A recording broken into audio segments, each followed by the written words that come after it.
Hello दोस्तों, आप सभी का स्वागत है आपके अपने YouTube channel the star classes पर और द स्टार क्लासेस के फेसबुक पेज पर। आज के इस वीडियो में आप लोगों को क्लास 10th मैथमेटिक्स चैप्टर समांतर श्रेणी यानी कि एपी के ऐसे क्वेश्चन को बताने वाले हैं कि इस तरह के क्वेश्चन प्रत्येक साल बिहार बोर्ड के एग्जाम में पूछे जाते हैं। और हाँ, अगर आप लोग इस वीडियो को पूरा अंत तक देखते हैं तो ये सवाल जो है आपको सीधे दिमाग में फिट हो जाएगा और आप लोग भी आसानी से बना सकते हैं। तो आइएगा क्वेश्चन को सॉल्व करते हैं।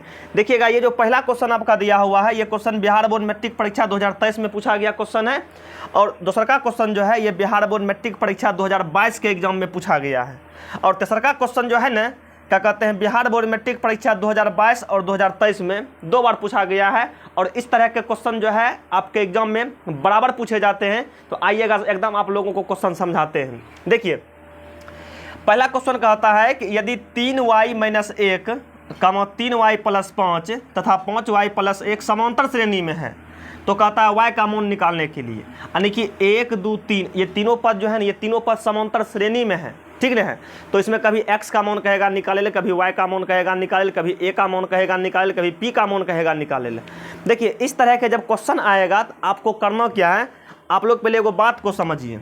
देखिएगा, एपी जो होता है ना, एपी जो होता है, जना मान लीजिए एपी का पहला पद को दिखाते हैं A1 से, दूसरा का पद को दिखाते हैं A2 से, तीसरा का पद को दिखाते हैं A3 से, चौथा पद को दिखाते हैं A4 से, A5 डैश डैश।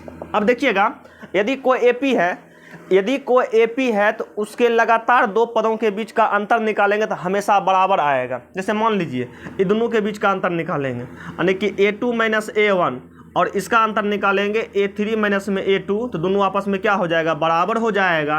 कहने का मतलब एकड़ दोनों के बीच का अंतर और एकड़ दोनों के बीच का अंतर आपस में हमेशा क्या होगा, बराबर होगा, ठीक न है।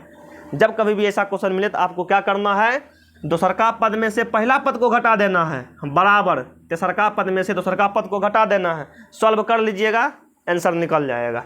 आइएगा बनाते हैं और देखते हैं पहला क्वेश्चन में क्या दिया हुआ है। देखिए, पहला जो आपका क्वेश्चन दिया हुआ है इसमें कितना कितना है, 3y - 1 है, फिर कितना है, और कहता है 3y + 5 है, फिर कितना है, फिर दिया हुआ है 5y + 1 है, और कह दिया है डैश डैश। ये तीनों पद एपी में है, तीनों पद किस में है, एपी में है।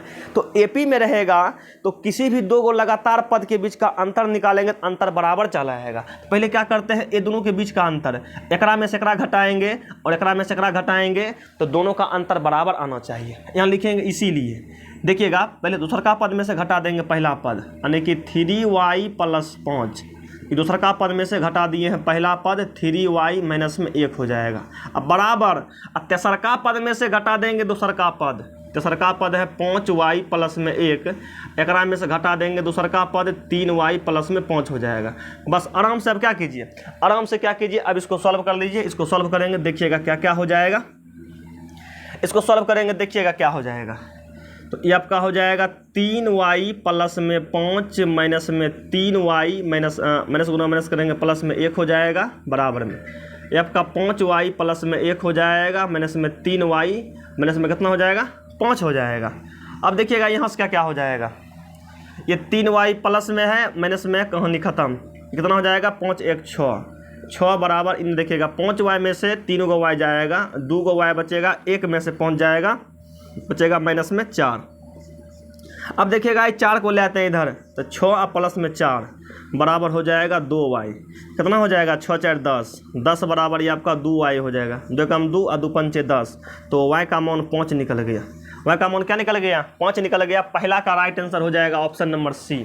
पहला का राइट आंसर क्या हो जाएगा, ऑप्शन नंबर सी हो जाएगा। चलिएगा 2 नंबर का क्वेश्चन अब सॉल्व करते हैं। तो चलिएगा 2 नंबर का क्वेश्चन देखा जाए। 2 नंबर का जो क्वेश्चन दिया हुआ है, पहला पद कितना है, पहला पद 2/3 है, दूसरा का पद कितना है, a है, और तीसरा का पद 2 है, ठीक न है। ये एपी में है, तो एपी में है तो दूसरा पद माइनस पहला पद यहाँ लिखेंगे, इसीलिए यानी कि a - 2 बटा करेंगे 3, दूसरा का पद में से पहला पद को घटाएंगे बराबर, तीसरा का पद में से दूसरा का पद को घटाएंगे, 2 - a हो जाएगा। इसको जब सॉल्व करेंगे देखिएगा क्या क्या हो जाएगा। तो ये देखिएगा क्या हो जाएगा, ये आपका हो जाएगा a - में 2/3। अब देखिएगा अब इसको सॉल्व करेंगे, देखिएगा क्या क्या हो जाएगा। ऐसा करते हैं ए को इधर ले चलाते हैं, प्लस में हो जाएगा ए, बराबर में हो जाएगा 2। देखिएगा ए गो ये यहाँ, ए गो ये यहाँ, तो 2 गो ए हो जाएगा बराबर में 2। ये 2/3 इन कौन में है, माइनस में है, उधर भेजेंगे तो प्लस में हो जाएगा 2/3 हो जाएगा। तो ये आपका हो जाएगा 2a बराबर, एलसीएम निकालेंगे 3, 3 दूना 6, 6 + 2 हो जाएगा। कितना हो जाएगा 2a बराबर, ये आपका हो जाएगा 8/3, 2 एकम 2 और 2 चौके 8 काट दीजिए, तो a का मान निकल जाएगा 4/3। इसका आंसर क्या हो जाएगा 4/3 हो जाएगा। 4/3 बोले तो बी नंबर हो जाएगा, 2 का आंसर हो जाएगा बी नंबर। चलिए एक और क्वेश्चन बचा हुआ है, इसको भी करा देते हैं, तो आप लोग बने रहिए वीडियो में। चलिएगा 3 नंबर का क्वेश्चन देखा जाए। तो 3 नंबर का क्वेश्चन में आपका देना है, क्या कहते हैं 2x माइनस में 1 है, फिर काम क्या दिया हुआ है 3x प्लस में 2 दिया हुआ है, उसके बाद क्या दिया हुआ है 6x माइनस में 1 दिया हुआ है। तो देख लीजिएगा एपी में है, दूसरका पद में से पहला पद को घटाएंगे और तेसरका पद में से दूसरका पद को घटाएंगे, तो इसीलिए क्या हो जाएगा 3x + 2, दूसरका पद में से घटाएंगे पहला पद 2x माइनस में 1 बराबर, तीसरा पद कितना है 6x माइनस 1 है, दूसरा का पद कितना है 3x प्लस में 2 है, बीच में माइनस का चिन्ह हो जाएगा 6x माइनस 1 हो जाएगा, एक में से घटाएंगे कितना है, तो ये 3x प्लस में 2 हो जाएगा। इसको सॉल्व कर लेते हैं, ये हो जाएगा 3x प्लस में 2, माइनस से गुणा करेंगे सारा चिन्ह चेंज, माइनस में 2x प्लस में 1 बराबर 6x माइनस में 1 माइनस में 3 माइनस में क्या हो जाएगा 2 हो जाएगा। अब देखिएगा 3x में से 2 को x जाएगा तो 1 x बचेगा, 2 1 3 हो जाएगा बराबर में बराबर में क्या हो जाएगा, अच्छा यहाँ 3x नहीं हो जाएगा, माइनस से गुणा करेंगे तो माइनस में क्या हो जाएगा 3x माइनस गुणा करेंगे प्लस में 2 तो माइनस में 2 हो जाएगा। तो 6 गो x में से 3 गो x गया, बचेगा 3 गो x माइनस में बचेगा 3। अब देखिएगा x वाला को इधर लेके चला आते हैं, तो x माइनस में क्या हो जाएगा 3x बराबर, -3 पहले से है, इतनी प्लस में है, उधर भेजेंगे तो माइनस में हो जाएगा 3, ये हो जाएगा माइनस में 2x बराबर माइनस में 6, माइनस खत्म, 2 एकम 2 और 2 तिया 6, तो x का मान 3 निकल जाएगा, x का मान 3 निकल जाएगा, ऑप्शन नंबर ए हो जाएगा। ध्यान दीजिएगा, ये इस तरह के क्वेश्चन एग्जाम में हर साल पूछे जाते हैं। आप लोग बताइएगा समझ में आया कि नहीं, और आप लोग ये भी बताइएगा क्लास 10th मैथमेटिक्स के किस चैप्टर का वीडियो आपको चाहिए, बाकी बताइएगा क्वेश्चन जो बताएं समझ में आया कि नहीं। मिलते हैं नेक्स्ट वीडियो में बहुत ही जल्द। जय हिंद।